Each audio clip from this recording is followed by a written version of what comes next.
Kirky says, do you know what happened to the Ascot trial in Oswestry, implanting both stem cells and cartilage cells? So that has now stopped, that trial. I think Southampton might have been part of that as well, although I wasn't part of that group.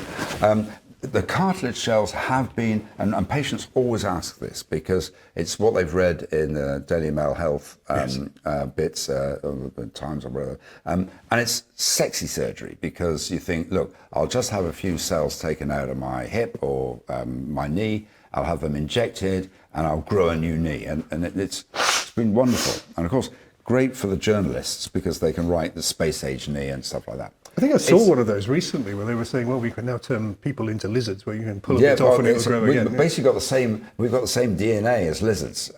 Actually, some of us have got quite close DNA to lizards. But anyway, the idea of this is it's been around for about 40 years, and one of the problems is we've never been able to get it to work. We've been growing cartilage cells, and what happens is you can grow cartilage cells and inject them back in. But what we need the cartilage cells to do is organize themselves. So cartilage has 10 layers, and it has a kind of macro structure, and it's like little scaffoldings.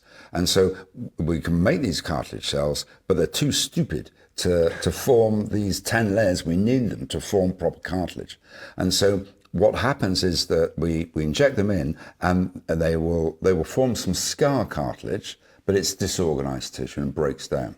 So it's been very disappointing, and that's the outcome of that trial. They weren't able to show there was a significant benefit for it. Well, that is a shame.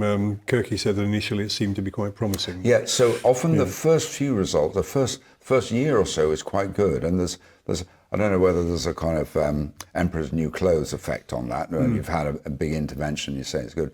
But yeah, and what he's referring to is that the scar cartilage, when it's formed, is quite okay in terms of pain. But of course, year 2 and year 3 begins to break down, and so that's why the early results are quite exciting, but the longer term results aren't so good.